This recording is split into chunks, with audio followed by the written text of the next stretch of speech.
ನಮಸ್ತೆ and welcome to news sense. ನಾನು ಸೌಮ್ಯ ಕೃಷ್ಣ ಹೆಗಡೆ. ಒಂದು ವೇಳೆ ನೀವು ಈ ಹೈಪರ್ ನ್ಯಾಷನಲಿಸಮ್ ನ ವಿಕ್ಟಿಮ್ ಆಗಿದ್ರಿ ಅಂತಂದ್ರೆ ದಯವಿಟ್ಟು ಈ ವಿಡಿಯೋವನ್ನ ಇವಾಗಲೇ ಸ್ಟಾಪ್ ಮಾಡಿ. ಬಿಕಾಸ್ ಈ ವಿಡಿಯೋದಲ್ಲಿ ನಾನು ಏನೇನ್ ಪಾಯಿಂಟ್ಸ್ ಅನ್ನ ಹೇಳ್ತಾ ಹೋಗ್ತೀನಿ ಅದರಿಂದ ನಿಮಗೆ ಸಿಕ್ಕಾಪಟ್ಟೆ ಉರಿಯೋಕೆ ಶುರುವಾಗಿ ಅದು ಆಸಿಡಿಟಿಗೆ ಟರ್ನ್ ಆಗೋದಕ್ಕಿಂತ, ಆಮೇಲೆ ನಿಮ್ಗೆ ಕೆರ್ಕೊಳ್ಳೋ ತರದಲ್ಲಿ, ಕಜ್ಜಿ ಆಗೋ ತರದಲ್ಲಿ ಅದು ಫ್ರಸ್ಟ್ರೇಟ್ ಆಗೋದಕ್ಕಿಂತ ಸ್ಟಾಪ್ ಹಿಯರ್. ಒಂದು ವೇಳೆ ನಿಮಗೆ ನಿಜವಾದ ದೇಶಭಕ್ತಿ ಅಂತಂದ್ರೆ ಏನು ಅನ್ನೋದರ ಪರಿಭಾಷೆ ಗೊತ್ತಿತ್ತು ಅಂತಂದ್ರೆ, ಹಾಗೆ ಭಾರತೀಯರಾಗಿ ನಮ್ಮ ಸ್ಟ್ರೆಂಗ್ತ್ ಏನು, ವೀಕ್ನೆಸ್ ಏನು, ಎಲ್ಲೆಲ್ಲಿ ರಿಪೇರಿ ಆಗ್ಬೇಕು ಅನ್ನೋದ್ರ ಬಗ್ಗೆ ತಿಳ್ಕೊಳ್ಳುವಂತ ಅಥವಾ ಅದನ್ನ ಇಂಪ್ಲಿಮೆಂಟ್ ಮಾಡುವಂತಹ ಮನಸ್ಥಿತಿ ಇರುವಂತಹ ನಿಜವಾದ ದೇಶಭಕ್ತ ಆಗಿದ್ರಿ ಅಂತಂದ್ರೆ ಈ ವಿಡಿಯೋವನ್ನ ತಪ್ಪದೆ ಪೂರ್ತಿಯಾಗಿ ನೋಡಿ. ಜೊತೆಗೆ ನಿಮ್ಮವರ ಜೊತೆ ಯಾರ ಮೈಂಡ್ ಸೆಟ್ ಟ್ರೂ ನ್ಯಾಷನಲಿಸ್ಟ್ ಆಗಿ ಇರ್ತಾರೆ ಅಂತವರ ಜೊತೆ ದಯವಿಟ್ಟು ಶೇರ್ ಮಾಡ್ಕೊಳ್ಳಿ. ಈ ವಿಡಿಯೋದಲ್ಲಿ ನಾನು ಏನ್ ಟಾಪಿಕ್ ಅನ್ನ ಮಾತಾಡ್ತೀನಿ ಅನ್ನೋದಕ್ಕಿಂತ ಮೊದಲು ಒಂದಷ್ಟು ವಿಡಿಯೋಸ್, ಇದು ರಿಯಲ್ ಪೀಪಲ್ ರಿಯಲ್ ಟೈಮ್ ಅಲ್ಲಿ ಅವರ ನಿಜವಾದ ಎಕ್ಸ್ಪೀರಿಯನ್ಸ್ ಏನು ಅನ್ನೋದನ್ನ ಒಂದು ಜೆನ್ಯೂನ್ ಇಂಟೆನ್ಷನ್ ಜೊತೆಗೆ ಹಂಚ್ಕೊಂಡಿದ್ದಾರೆ. ಮೊದಲು ಆ ಎಲ್ಲಾ ವಿಡಿಯೋ ತುಣುಕುಗಳನ್ನ ನೋಡ್ಕೊಂಡು ಬನ್ನಿ. Maybe if I have free day, I sit up here and watch and tell people pick this up. Yeah, I'll do that. I have no problem. क्या है फॉरेन? कुछ भी नहीं है फॉरेन में भाई.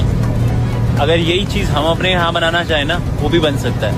बट थोड़ा सा सपोर्ट हमारी गवर्नमेंट का, कुछ लोगों का भी बहुत इंपॉर्टेंट है. क्यों, क्या दिख रहा है यहाँ पे? कुछ भी नहीं. क्या है, पेड़ पौधे तो हमारे यहाँ भी हैं, सब यहीं पे हैं, बिल्डिंग हमारे यहाँ पे भी है, नदियाँ हमारे यहाँ पे भी है. बस फर्क क्या पड़ता है, साफ सफाई का. जगह नहीं लगे हैं. ये लाल है तो लाल है. यहाँ पर किसी ने गुटखा फेंका है तो इसको लाल नहीं कर रखा. पागल है. ठीक है. मच गए. Wow. That's why the life expectancy in India is like about 53. Ma'am, please, one photo, please. We are tired from this, and I have one solution. Lights, camera, action. Lights, camera, action. Co tutaj mamy? Prawdziwa India. Ty nie miłosiernica, ty gorzej. बोला था ना तो मैं plane में भी गाने गाऊंगा. Gentleman sitting over the lounge. I'm sitting in the lounge at Abu Dhabi airport. He told this gentleman to lower his volume. He's speaking extremely loudly. We have zero civic sense or public sense. सारा कूड़ा बाहर फेंकते हुए track पे, ऐसे बाहर फेंका तो कौन? ये देखो. ಈ ವಿಡಿಯೋ ತುಣುಕನ್ನ ನೋಡಾದ್ಮೇಲೆ ನಿಮ್ಗೆ ರಫ್ ಆಗಿ ಗೊತ್ತಾಗಿರುತ್ತೆ ನಾನು ಯಾವ್ದ್ರ ಬಗ್ಗೆ ಮಾತಾಡೋಕೆ ಹೊರಟಿದ್ದೀನಿ. Indians and their zero civic sense. ಬಹಳಷ್ಟು ಜನರಿಗೆ ಇವಾಗ ಒಫೆಂಡ್ ಆಗಬಹುದು. ಆಯ್ತಾ, ಒಂದು ವೇಳೆ ಯಾರು ನಾನು ಅವಾಗ ಹೇಳ್ದೆ ಅಲ್ಲ ವಿಡಿಯೋ ನೋಡೋದು ಸ್ಟಾಪ್ ಮಾಡಿ ಇಲ್ಲಿಗೆ ಅಂತ, ಅವಾಗ ಹೇಳಿದ್ರು ಅದನ್ನ ಕಂಟಿನ್ಯೂ ಮಾಡಿದ್ದಾರೆ ಅಂತಂದ್ರೆ definitely I love India, I hate Indians ಅನ್ನುವಂತಹ ಮನಸ್ಥಿತಿ ನನ್ನನ್ನು ಸೇರಿದ ಹಾಗೆ ಬಹಳಷ್ಟು ಜನರದ್ದು ಇಲ್ಲಿ ಇದ್ದಿರಬಹುದು. ಯಾಕೆ ಅಂತಂದ್ರೆ ನಾನು ಭಾರತದ ಆಲ್ಮೋಸ್ಟ್ ಎಲ್ಲಾ ರಾಜ್ಯಗಳನ್ನ ನೋಡಿದೀನಿ, ತುಂಬಾ ಖುಷಿ ಪಟ್ಟಿದ್ದೀನಿ. ಅಳುವಷ್ಟರ ಮಟ್ಟಿಗೆ ಅತ್ಯಂತ ಆಧ್ಯಾತ್ಮಿಕ ಪ್ಲೇಸಸ್ ಇಂದ ಹಿಡಿದು ನ್ಯಾಚುರಲಿ ಬ್ಯೂಟಿಫುಲ್ ಅಂತಂದ್ರೆ ಬ್ಯೂಟಿಫುಲ್ ಆಗಿರುವಂತಹ ಪ್ಲೇಸಸ್ ಅನ್ನ ನೋಡಿದೀನಿ. ಆನಂದ ಭಾಷ್ಪ ಅಂತ ಹೇಳ್ತಾರಲ್ಲ, ಅದನ್ನ ನೋಡಿ ನನಗೆ ಅಷ್ಟು ಖುಷಿಯಾಗಿ ಅತ್ತಿರುವಂತಹ ಘಟನೆಗಳು ನಡೆದಿದೆ. ಹಾಗೆ ಅದನ್ನ ನೋಡಿ, ಕೆಲವೊಂದಷ್ಟು ಪ್ರದೇಶಗಳನ್ನ ನೋಡಿ, ಜನರನ್ನ ನೋಡಿ, ಅವರ ಮೈಂಡ್ ಸೆಟ್ ಅನ್ನ ನೋಡಿ, ಅವರ ಬಿಹೇವಿಯರ್ ಅನ್ನ ನೋಡಿ, ಇವರೆಲ್ಲ ಭಾರತೀಯರ ಅಂತ ಹೇಳಿ ಡಿಸ್ಗಸ್ಟಿಂಗ್ ಆಗಿ ಕಿರ್ಚಾಡಿದ್ದು ಕೂಡ ಇದೆ. ಯಾಕೆ? ಕಾರಣ ಏನು? Cultural wise, religious wise, political wise ನಾವು ದೊಡ್ಡ ಹಿಸ್ಟ್ರಿಯನ್ನ ಹೊಂದಿರೋರು. ಸನಾತನ ಧರ್ಮ ಅಂತ ಏನ್ ಕರಿತೀವಿ, ಅದರ ತವರೂರು ಭಾರತ, ಋಷಿಗಳ ನಾಡು, ವೇದ ಉಪನಿಷತ್ ದರ್ಶನ ಪುರಾಣಗಳ ಬೀಡು. ನಮ್ಮ ಜೀವನದಲ್ಲಿ ಹೇಗ್ ಬದುಕಬೇಕು ಅನ್ನೋದಕ್ಕೆ ಸಂಬಂಧಪಟ್ಟ ಹಾಗೆ ನಮ್ಮ ಈ ಹಿಸ್ಟ್ರಿ ಅನ್ನುವಂಥದ್ದು ಏನಿದೆ ಅಲ್ಲ, ಎಷ್ಟು ಕಥೆಗಳಿದಾವೆ, ನಿದರ್ಶನಗಳಿದಾವೆ, ಎಷ್ಟು ಶ್ರೀಮಂತಿಕೆ ಅನ್ನುವಂಥದ್ದು, both in terms of materialistic way and spiritual way. ಇದು ಎಲ್ಲದರ ಬ್ಯಾಕ್ ಗ್ರೌಂಡ್ ಇದ್ದು ನಾವು ವಿಶ್ವಗುರು ಆಗೋಕೆ ಸಶಕ್ತರಾಗಿದ್ರು ಕೂಡ ಇವತ್ತಿಗೂ ಆ ವಿಶ್ವಗುರು ಆಗೋಕೆ ಲಿಟ್ರಲಿ ಯಾಕೆ ಸಾಧ್ಯ ಆಗ್ತಾ ಇಲ್ಲ ಅಂತಂದ್ರೆ, ಈಗ ಯಾರು ಹೇಳಬೇಡಿ ಮೋದಿ ಸರ್ಕಾರದಿಂದ ಅಂತ ಅಲ್ಲ. No, this is nothing to do with the politics. This is purely because of the bad mindset of Indians. Kedarnath ನನ್ನ ಕನಸಾಗಿತ್ತು ಒಂದ್ ಟೈಮಲ್ಲಿ. ಆಯ್ತಾ, ಅಲ್ಲಿ ಹೋಗ್ಬೇಕು, ಅಲ್ಲಿ ಶಿವನನ್ನ ಹೀಗ್ ನೋಡ್ಬೇಕು, ಅಲ್ಲಿರುವಂತಹ ಹಿಮಾಲಯವನ್ನ ನೋಡಿ ಏನ್ ಅನ್ಸಬಹುದು ಅನ್ನೋದಕ್ಕೆ ನಂಗೆ ಭಯಂಕರ ಅಂತಂದ್ರೆ ಭಯಂಕರ ಇಮ್ಯಾಜಿನೇಷನ್ ಅಲ್ಲ ಇತ್ತು. ಆದ್ರೆ ಕೇದಾರನಾಥಕ್ಕೆ ಹೋಗುವಾಗ ಆಗಿರುವಂತಹ ಆ ದಾರಿಯಲ್ಲಿ ಇದೆ ಅಲ್ಲ, ಕುದುರೆ ತಗೊಂಡು ಹೋಗೋದು, ಆ ಕುದುರೆಯನ್ನ ಟಾರ್ಚರ್ ಮಾಡೋದು, ದೊಡ್ಡ ದೊಡ್ಡ ಹಂದಿ ತರ ಇರ್ತಾರೆ ನೋಡಕ್ಕೆ, ಅಂತವರೆಲ್ಲ ಆ ಕುದುರೆ ಮೇಲೆ ಕುತ್ಕೊಂಡು ಶೋಕಿ ಮಾಡ್ಕೊಂಡು ಹೋಗೋದು, ಆ ಕುದುರೆ ದಾರಿಯದ್ದಕ್ಕೂ ಗಲೀಜ್ ಮಾಡ್ತಾ ಹೋಗುತ್ತೆ, ಆ ಗಲೀಜನ್ನೇ ಮೆಟ್ಕೊಂಡು ಹೋಗ್ಬೇಕು. ಶಿವನನ್ನ ನೋಡಕ್ ಹೋಗೋದು ಅಂತಂದ್ರೆ ಅದೊಂದು ಪವಿತ್ರ ಕಾರ್ಯ.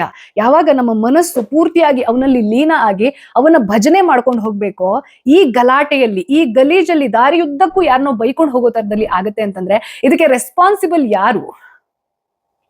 ಕೇವಲ ಕೇದಾರ್ನಾಥದ ವಿಚಾರ ಮಾತ್ರ ಅಲ್ಲ, ಇನ್ನೊಂದು ಪರ್ಸನಲ್ ಎಕ್ಸ್ಪೀರಿಯನ್ಸ್ ಯಾವಾಗ ಆಗಿದ್ದು ಅಂತಂದ್ರೆ ಮಹಾಕುಂಭ ಮೇಳದ ಸಮಯದಲ್ಲಿ. ಹಾಗೆ ಈ ಸೋ ಕಾಲ್ಡ್ ರೈಟ್ ವಿಂಗ್ ಅವರು ಅಂತ ಇರ್ತಾರಲ್ಲ, ಆ ವಿಡಿಯೋವನ್ನ ನೋಡ್ಬಿಟ್ಟು ನಾನು ಗ್ರೌಂಡ್ ರಿಯಾಲಿಟಿ ಅಂತ ಹೇಳ್ಬಿಟ್ಟು ಏನ್ ಆಕ್ಚುಯಲ್ ಫ್ಯಾಕ್ಟ್ ಇದೆ ಅದನ್ನ ಹೇಳಿದಾಗ, ನೋಡು ಕುಂಭ ಮೇಳದ ಬಗ್ಗೆ ಇವಳು ನೆಗೆಟಿವ್ ಮಾತಾಡಕ್ಕೆ ಅಂತ ಹೋಗಿದ್ದಾಳೆ ಅನ್ನೋ ತರದಲ್ಲಿ ಮಾತಾಡ್ಕೊಂಡಿದ್ರಂತೆ ಅವರವರ ವಾಟ್ಸ್ಆಪ್ ಗ್ರೂಪ್ ಅಲ್ಲಿ. ನಮಗೂ ನಮ್ದೇ ಆಗಿರುವಂತಹ ಸೋರ್ಸಸ್ ಇರುತ್ತೆ, ಎಲ್ಲೆಲ್ಲಿ ಏನೇನ್ ಮಾತಾಡ್ತಾರೆ, ಏನೇನ್ ಟಾಪಿಕ್ ಇದೆ ಅನ್ನುವಂಥದ್ದು ಆಸ್ ಅ ಜರ್ನಲಿಸ್ಟ್ ನಂಗೂ ಕೂಡ ರೀಚ್ ಆಗುತ್ತೆ.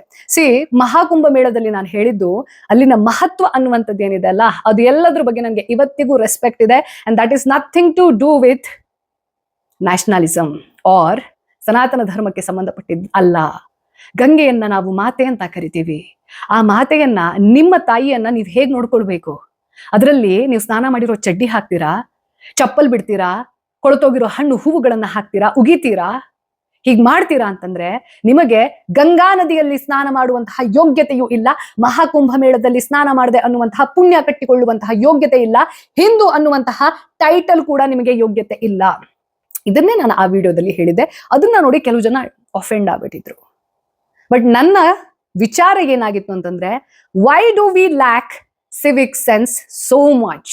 ಇಡೀ ಪ್ರಪಂಚದಾದ್ಯಂತ ಭಾರತದ ಬಗ್ಗೆ ಒಂದು ನೆಗೆಟಿವ್ ಇಮೇಜ್ ಅನ್ನೋದು ಭಾರತೀಯರ ಮೂಲಕವೇ ಬಿಲ್ಡ್ ಆಗ್ತಾ ಇದೆ. ಬಿಕಾಸ್ ನಾವು ಎಲ್ಲದನ್ನ ಫನ್ ಅನ್ನೋ ತರದಲ್ಲಿ ಮಾಡೋದು, ಚಲೇಗ ಆಟಿಟ್ಯೂಡ್ ಅನ್ನುವಂಥದ್ದಿದೆ ಅಲ್ಲ.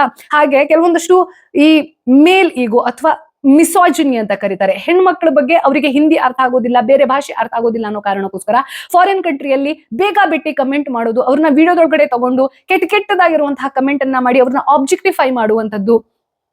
ಒಬ್ಬ ವ್ಯಕ್ತಿಯಿಂದ ಅಥವಾ ಯಾರೋ ಒಂದಷ್ಟು ಬೆರಳಿಕೆಯಷ್ಟು ವ್ಯಕ್ತಿಗಿಂದ ಹೊರ ರಾಜ್ಯದಲ್ಲಿ, ಹೊರ ರಾಷ್ಟ್ರಗಳಲ್ಲಿ ಭಾರತದ ಬಗ್ಗೆ, ನಾನೊಬ್ಳು ಕರ್ನಾಟಕದಿಂದ ಯುರೋಪ್ ಹೋದೆ ಅಂದ ತಕ್ಷಣ ನನ್ನನ್ನ ಕರ್ನಾಟಕದವಳು ಅಂತ ಯಾರು ತಿಳ್ಕೊಳ್ಳೋದಿಲ್ಲ. ಆಸ್ ಅನ್ ಇಂಡಿಯನ್ ಅನ್ನೋ ತರದಲ್ಲಿ ರೆಪ್ರೆಸೆಂಟೇಷನ್ ಇರುತ್ತೆ.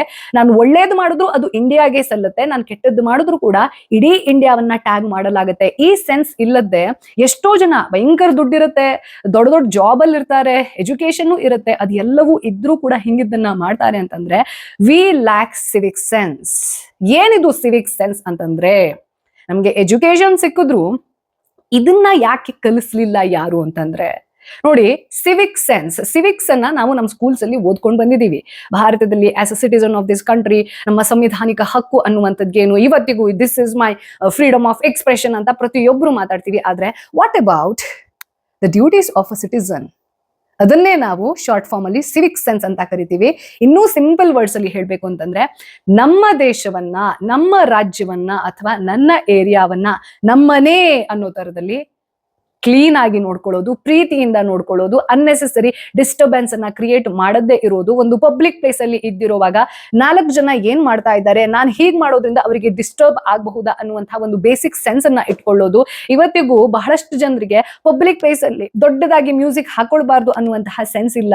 ಹಾಗೆ ಬೇರೆಯವ್ರಿಗೆ ಏನೋ ಒಂದು ವಿಚಾರವನ್ನ ಹೇಳುವಾಗ ಯಾವ ಟೋನಲ್ಲಿ ಕರಿಬೇಕು ಅನ್ನುವಂತಹ ಒಂದು, ಇದೆಲ್ಲ ಬೇಸಿಕ್. ಇದೆಲ್ಲ ಯಾಕೆ ನಮ್ಗಿಲ್ಲ ಅಂತಂದ್ರೆ, ನಮ್ಮ ಮೇನ್ ಫೋಕಸ್ ಇದ್ದಿದ್ದು ಎಜುಕೇಶನ್ ತಗೊಂಡು ಕೆಲಸ ತಗೋಬೇಕು, ಆ ಕೆಲಸದಿಂದ ದುಡ್ಡು ಮಾಡಬೇಕು, ಆಮೇಲೆ ಒಂದು ಸೋಷಿಯಲ್ ನಾರ್ಮ್ ಅನ್ನುವಂಥದ್ದು ಏನಿದೆ ಅಲ್ಲ ಅದನ್ನ ಮಾಡ್ಕೊಂಡು ಹೋಗ್ಬೇಕು. ಬಟ್ ಅನ್ಲೈಕ್ ಅಸ್, ಜಪಾನ್ ಅಂತಹ ಕಂಟ್ರಿಯಲ್ಲಿ ಯಾಕೆ ಪುಟ್ಪುಟಾಣಿ ಮಕ್ಕಳಿಗೆ ಸ್ಕೂಲಲ್ಲಿ ನೆಲ ಒರೆಸೋದು ಅಥವಾ ಬಾತ್ರೂಮ್ ಕ್ಲೀನ್ ಮಾಡಿಸೋದು ಹಿಂಗಿದ್ದೆಲ್ಲ ಏನಕ್ಕೆ ಮಾಡಿಸ್ತಾರೆ ಅಂತಂದ್ರೆ, to develop the sense of ownership about the country. ನಾವ್ ಇವತ್ತಿಗೂ ಮಾತಾಡ್ತೀವಿ ಆಯ್ತಾ, ನನ್ನ ದೇಶ ಭಾರತ.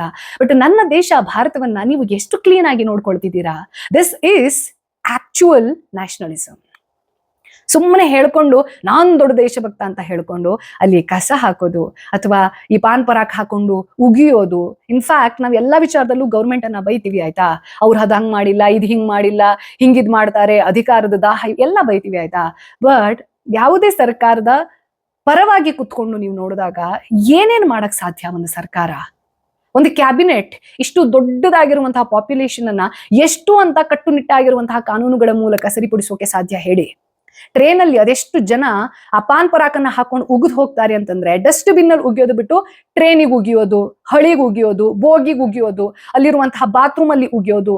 ಇದನ್ನ ಕ್ಲೀನ್ ಮಾಡೋಕೆ ಎಷ್ಟು ಕೋಟಿ ರೂಪಾಯಿ ಸರ್ಕಾರ ಖರ್ಚು ಮಾಡುತ್ತೆ ಅನ್ನುವಂಥದ್ದು ಗೊತ್ತಿದ್ಯಾ?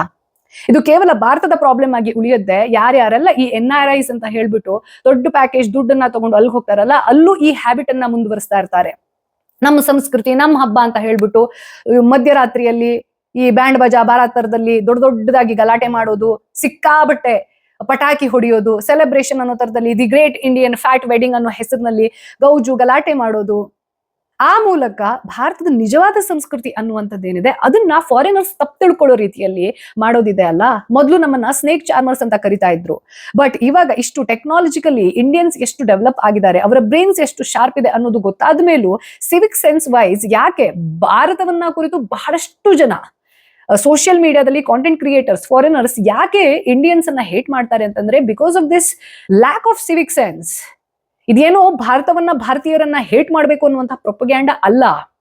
ಕೆಲವೊಬ್ಬರಿಗೆ ಪರ್ಸನಲಿ ಹೇಟ್ ಇರಬಹುದು, for example Pakistan content creators, but ಎಲ್ರಿಗೂ ಇಲ್ಲ. ಅವರ ಎಕ್ಸ್ಪೀರಿಯನ್ಸ್ ಅನ್ನುವಂಥದ್ದೇನಿರುತ್ತೆ, ಎಸ್ಪೆಷಲಿ ಯಾವಾಗ ಫಾರಿನ್ ಇಂದ ಒಂದಷ್ಟು ಹುಡುಗಿಯರು ಭಾರತಕ್ಕೆ ಬರ್ತಾರೆ, ಅವ್ರ ಹಿಂದೆ ಬಿದ್ದುಬಿಟ್ಟು ಸೆಲ್ಫಿ ತಗೊಳ್ಳೋದು, ಅವ್ರನ್ನ ಆಬ್ಜೆಕ್ಟಿಫೈ ಮಾಡೋದು, ರಷ್ಯನ್ ಹುಡುಗಿಯರನ್ನ 6000ಕ್ಕೆ ಬರ್ತೀರಾ ಅನ್ನೋ ತರದಲ್ಲಿ ಮೊಲೆಸ್ಟ್ ಮಾಡೋದು ಅನ್ನುವಂಥದ್ದಿದೆ ಅಲ್ಲ.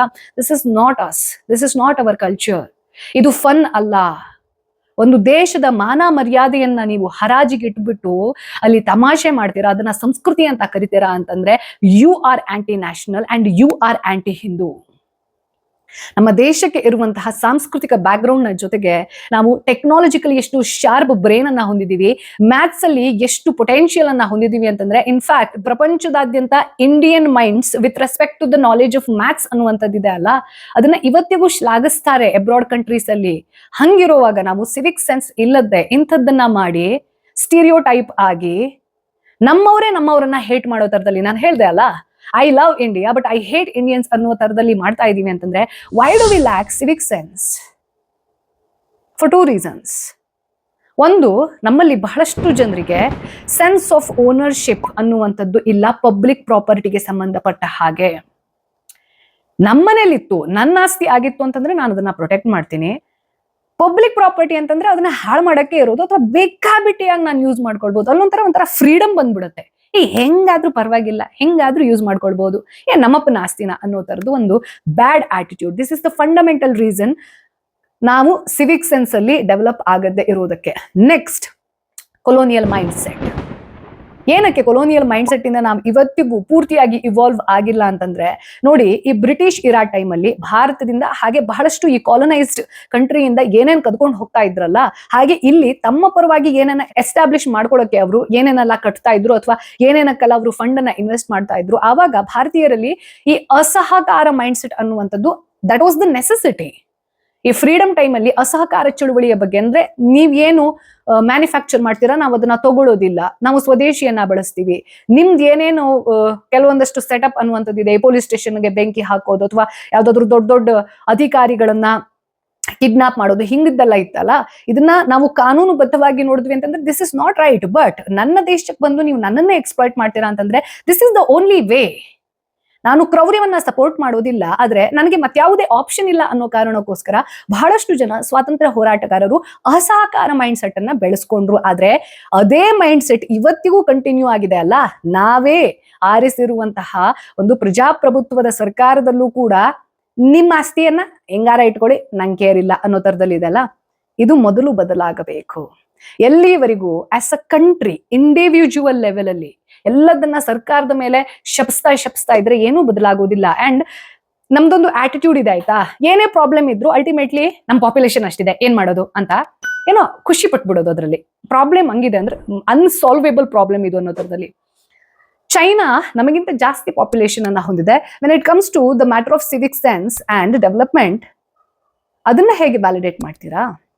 ಅಲ್ಲಿ ಡೆಮೋಕ್ರಸಿ ಕೂಡ ಇಲ್ಲ, ಪ್ರೈವಸಿ ಅನ್ನುವಂಥದ್ದು ಮಿತ್. ಹಂಗಿದ್ರೂ ಕೂಡ ಒಂದು ಕಮ್ಯುನಿಸ್ಟ್ ಗೌರ್ಮೆಂಟ್ ಒಂದು ದೇಶವನ್ನ ಸರ್ವತೋಮುಖ ಅಭಿವೃದ್ಧಿಯನ್ನ ಹೇಗೆ ಮಾಡ್ತು ಅನ್ನೋದು ಅರ್ಥ ಆಯ್ತು ಅಂತಂದ್ರೆ, even though you hate China, you cannot negate its ultimate success story.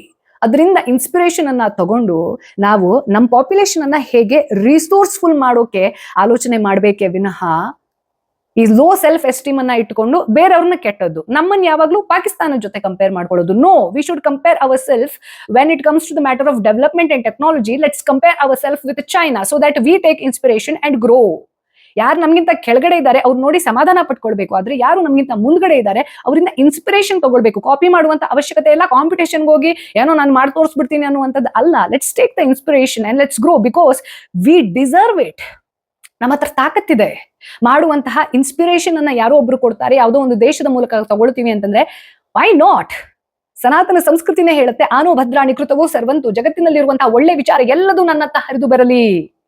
ಇದು ಬರಬೇಕು ಅಂತಂದ್ರೆ ಮೊದಲು ನಾವು ಇಂಡಿವಿಜುವಲ್ ಲೆವೆಲ್ ಅಲ್ಲಿ as a citizen of this country should be ready to take the responsibility of his civic sense first. ಬಾಕಿದೆಲ್ಲ secondary. ನಾನು public place ಅಲ್ಲಿ ಕಸ ಹಾಕೋದಿಲ್ಲ. ನಾನು ಒಂದ್ ಕಡೆ ಟ್ರಿಪ್ಗೆ ಹೋದೆ ಅಂತಂದ್ರೆ ನಂದು ಏನೇನ್ ಕಸ ಇದೆ ಅದೆಲ್ಲದನ್ನ ಬ್ಯಾಗ್ ಅಲ್ಲಿ ತಂದು ಎಲ್ಲಿ ಡಸ್ಟ್ಬಿನ್ ಅಂತ ಮಾಡಿರ್ತಾರೆ ಅಲ್ಲಿಗೆ ಹಾಕ್ತೀನಿ. ಏನ್ ಕಸ ಸೆಗ್ರಿಗೇಷನ್ ಇದೆ ಅಲ್ಲ, ಡ್ರೈ ವೇಸ್ಟ್ ವೆಟ್ ವೇಸ್ಟ್, ಇದನ್ನ ನಾನು ಸ್ಟ್ರಿಕ್ಟ್ ಆಗಿ ಫಾಲೋ ಮಾಡಿ ಹಂಗೆ ಹ್ಯಾಂಡ್ ಓವರ್ ಮಾಡ್ತೀನಿ. ಬಿಕಾಸ್ ಯಾರು ಪಾಪ ನಾವು ಲೆಸ್ ಎಜುಕೇಟೆಡ್ ಅಥವಾ ಫೈನಾನ್ಷಿಯಲಿ ವಲ್ನರೇಬಲ್ ಕ್ಲಾಸ್ ಅಂತ ಇರತ್ತಲ್ಲ, ಅವ್ರನ್ನ ಎಷ್ಟು ಹೊಟ್ಟೆಪಾಡಿಗೋಸ್ಕರ ಏನ್ ಬೇಕಾದ್ರೂ ಮಾಡ್ತಾರೆ ಅನ್ನೋ ತರದಲ್ಲಿ ಟ್ರೀಟ್ ಮಾಡಿ ಇಟ್ಟಿದೀವಿ ಅಂತಂದ್ರೆ ನಾವು ಮಾಡೋ ಗಲೀಜನ್ನೆಲ್ಲ ಅವ್ರ ಪಾಪ ಕ್ಲೀನ್ ಮಾಡ್ಬೇಕು. ಇದ್ಯಾವ ನ್ಯಾಯ? ಇದ್ಯಾವ ಇಕ್ವಾಲಿಟಿ? ನಾವೆಲ್ಲರೂ ಮಾಡಕ್ ಆಗಲ್ಲ. ಬಿಕಾಸ್ ನಮ್ಗೆಲ್ರಿಗೂ ಒಂದು ಡಿಗ್ನಿಟಿ ಆಫ್ ಲೇಬರ್ ಅನ್ನುವಂಥದ್ದು ಬೇಕಿದಲ್ಲ, ಅದರಲ್ಲಿ ತಪ್ಪೇನು ಇಲ್ಲ. ಒಂದು ಎಜುಕೇಶನ್ ಪಡೆದು ಒಂದು ಒಳ್ಳೆ ಲೈಫ್ ಸ್ಟೈಲ್ ಅನ್ನ ಲೀಡ್ ಮಾಡ್ತೀನಿ ಅಂತ ಕನಸನ್ನ ಕಾಣೋದು, ಅದನ್ನ ಸಾಕಾರಗೊಳಿಸ್ಕೊಳ್ಳೋದ್ರಲ್ಲಿ ತಪ್ಪಿಲ್ಲ. ಆದ್ರೆ ಯಾರಿಗ ಆ ತಾಕತ್ ಇಲ್ವೋ ಅವ್ರನ್ನ ಇಲ್ಟ್ರೀಟ್ ಮಾಡೋದು ಅಥವಾ ಇವ್ರು ಹುಟ್ಟಿರೋದೇ ನಮ್ ಗಲೀಜನ್ನ ಕ್ಲೀನ್ ಮಾಡೋಕೆ ಅನ್ನೋ ತರದಲ್ಲಿ ಮಾಡೋದಿಲ್ಲ. This is not acceptable. ಇದೆಲ್ಲದ್ದು ಸಾರ್ಟ್ ಔಟ್ ಆಗಬೇಕು ಅಂತಂದ್ರೆ ನಮಗೆ ನನ್ನ ದೇಶ ಅನ್ನೋದ್ರ ಬಗ್ಗೆ, ನನ್ನ ರಾಜ್ಯ ಅನ್ನೋದ್ರ ಬಗ್ಗೆ, ನನ್ನ ಏರಿಯಾ ಅನ್ನೋದ್ರ ಬಗ್ಗೆ ದ ಸೆನ್ಸ್ ಆಫ್ ಓನರ್ಶಿಪ್ ಅನ್ನುವಂಥದ್ದು ಬರಬೇಕು. ಇದಕ್ಕೆ ನಾನ್ ಆನ್ಸರೇಬಲ್. ಬರೇ ಸರ್ಕಾರ ಮಾತ್ರ ಅಲ್ಲ, ಈ ಏರಿಯಾದಲ್ಲಿ ಹಿಂಗಿಂಗ್ ಆಗಿಲ್ಲ ಅಥವಾ ಇದನ್ನ ಹಿಂಗ್ ಗಲೀಜ್ ಮಾಡಿದ್ದಾರೆ ಅಥವಾ ಇಲ್ಲಿರುವಂತಹ ಪಬ್ಲಿಕ್ ಪ್ರಾಪರ್ಟಿಯನ್ನ ಯಾರು ಡ್ಯಾಮೇಜ್ ಮಾಡಿದ್ದಾರೆ ಅಂತಂದ್ರೆ ಐ ಆಮ್ ಆಲ್ಸೋ ರೆಸ್ಪಾನ್ಸಿಬಲ್. ನಾನ್ ಮಾಡಲ್ಲ, ಮಾಡಕ್ ಬಿಡಲ್ಲ. ಈ ಒಂದು ಆಟಿಟ್ಯೂಡ್ ಬಂದ್ರೆ ಮಾತ್ರ ನಿಜವಾದ ಭಾರತೀಯ ಆಗೋಕೆ ಸಾಧ್ಯ. And this is called nationalism, the true patriot. Right? See you in my upcoming videos soon. ಅಲ್ಲಿವರೆಗೆ ಜೈ ಹಿಂದ್, ಓಂ ನಮಃ ಶಿವಾಯ.